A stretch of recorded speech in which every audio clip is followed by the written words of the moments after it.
On an individual basis, the subliminal mental and emotional preparations done by many who have sensed that something momentous is about to occur will move into the overt.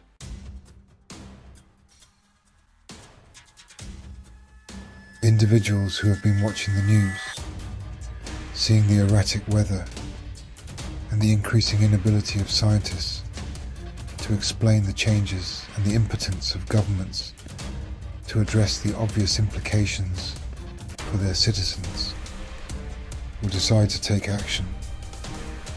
In the main, these individuals are not contactees, though many are, as they have given the call due to their concerns.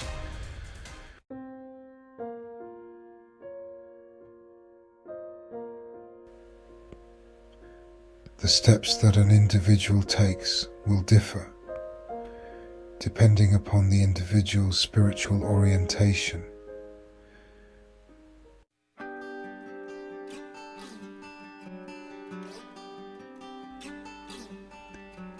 Those in the service to other have considered changes in light of family needs, such as the need for children to receive the best education, or the need for a particular family member to receive expert medical attention, or the need for employment to support the family at a comfortable level, or the need for able-bodied members of the family to be close to those needing physical assistance.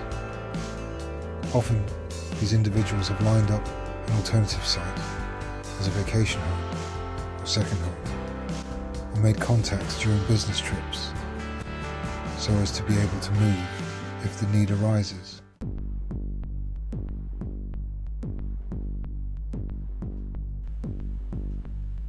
Those in urban areas are most likely to be struggling for alternative living, as well-publicized riots in heavily populated areas have brought home the danger when times turn ugly. Those living along coastal areas subject to tearing tides, or on fault lines subject to increasing quakes, likewise increasingly consider their alternatives.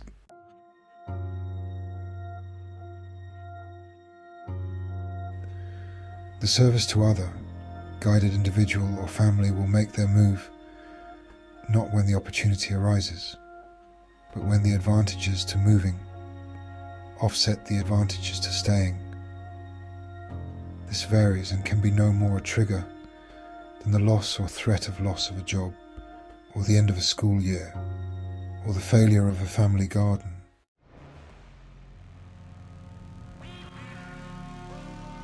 Those in the service to self are looking to either perpetuate their lifestyle and control over others, or in some cases, to take full advantage of the distress that many will be under to create an essential kingdom for themselves.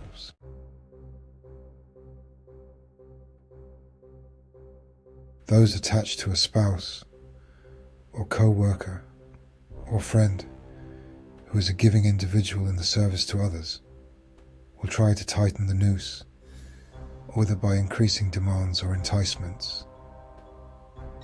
This will be accompanied by a requirement that the person being clung to report frequently on their whereabouts or intentions.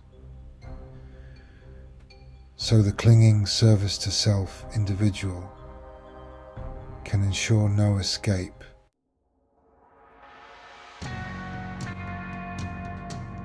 Those attempting to set up a kingdom for themselves attempt to parlay any semblance of leadership they may have affected in their life into group formation, becoming a leader in a survival community espousing a safe haven for all comers.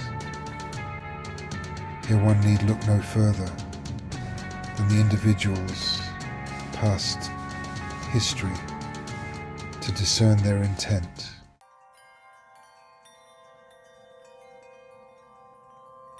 Those in the majority, the undecided, will take many routes depending more upon their immediate vicinity and the influences in their life than upon any self-initiated urge.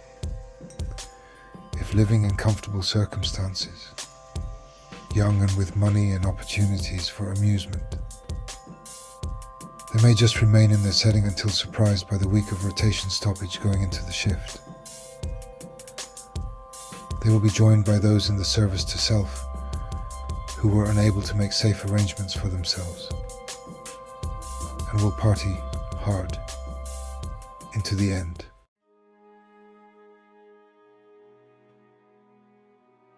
If living in supported circumstances such as government housing or government employment or institutional living,